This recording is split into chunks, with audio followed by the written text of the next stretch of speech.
Greetings and salutations, chuds, chudettes, and unsupervised minors with unrestricted internet access. It is I, your gracious host, John A. Whitman, your favorite skinny fat internet nerd. And today, since I'm behind on my self-imposed upload schedule, I will be making a video where I clumsily attempt to make a dish that I've never made before, for like the second time on this channel. Today, I'm going to be trying my hand at making some tomato soup with the fresh ripe tomatoes that I have just behind me that I harvested from my garden. So without any further ado, let's jump right on into this and see how bad I do. This should be fun. So as you can see, I've already done some of the prep work here. This is a fairly simple tomato soup recipe.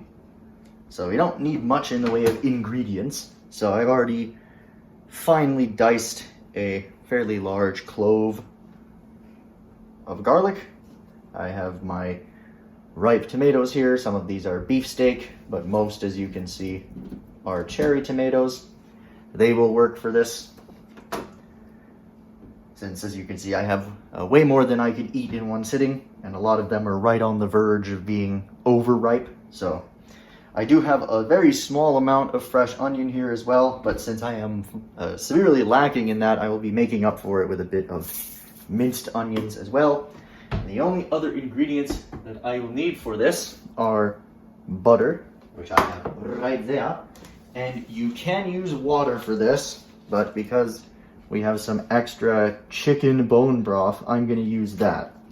But more typically, you would see just regular chicken broth.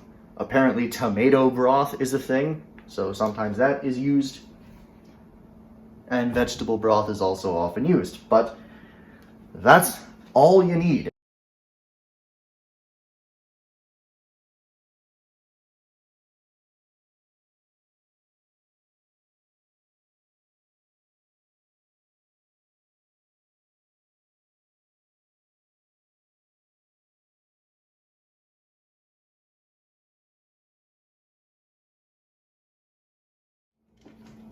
So I have now thrown all of the tomatoes, garlic, and onions into the pot.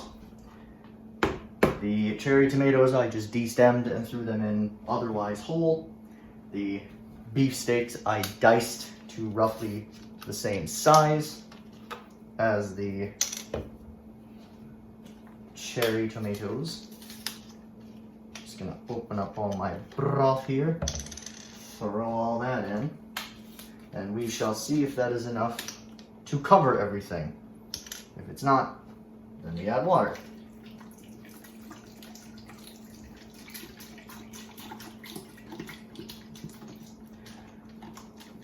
Very entertaining footage, I'm sure. Edge of your seat action right here.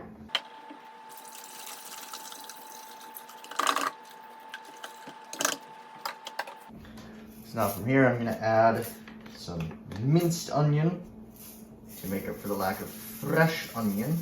Just throw a good amount in there. And as it turns out, the broth was just barely enough. Let's see if I can get that on camera there. Yes, I can. So I might add just a tiny little bit of water, but then from here, all I gotta do is cover that up, simmer it for 40 minutes, and then go ham on it with an immersion blender. And then we're basically done. And because I forgot, butter. Throw a big old chunk of that in there. And now we simmer for 40 minutes. And with that, 40 minutes of simmering is now done. Look at all that lovely steam. So now comes the time to use the immersion blender to mulch this all up nice and good.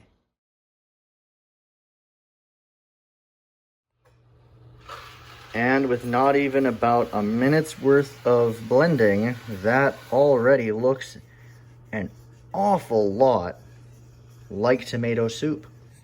So from here, all I have to do is salt and pepper to taste, and of course you could add basil and other herbs if you are so inclined. And here we are. A simple 4-ingredient tomato soup made with garden fresh tomatoes. And now for the taste test. All right, so I have salted and peppered this soup to taste, and it is now time for the taste test. I am looking forward to this because it looks really good.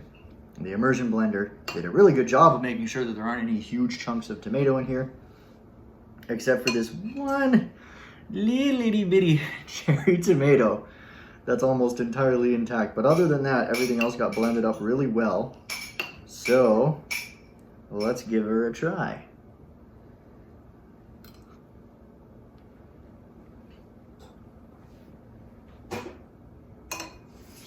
Wow, that's actually pretty good. It's definitely better than anything you get out of a can, that's for sure. It is a lot thinner than a lot of tomato soups tend to be. But of course, if that's something you'd like to change, you could of course just boil it down after the simmering step, after you've blended it, to get it a little bit thicker. But I personally don't mind it being a little bit thinner.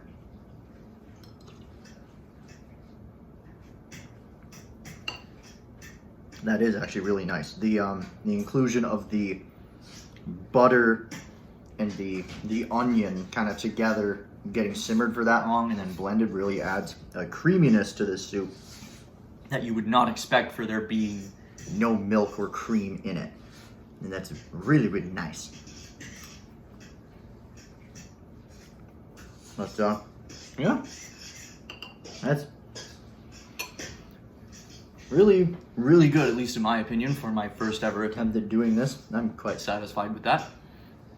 Hopefully you can try this recipe in your own home and get similar results.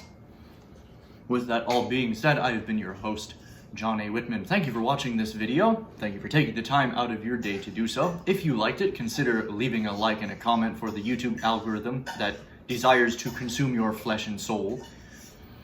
And if you feel so inclined, feel free to subscribe to the channel if you'd like to be notified the next time I put out another video, perhaps like this or perhaps something of a different genre.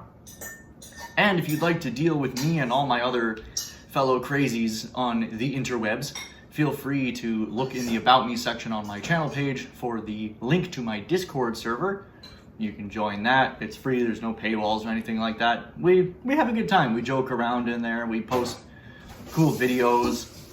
We occasionally, once in a while, discuss prepping when we're not just constantly posting memes. But it's a good time. So if that sounds like something you'd be into, check it out. With all that being said, though, I kind of have nothing else for you. So thanks again for watching, and I will see you in the next video. We will all go together when we go, all suffused with an incandescent glow. No one will have the endurance to collect on his insurance. Lloyds of London will be loaded when they go.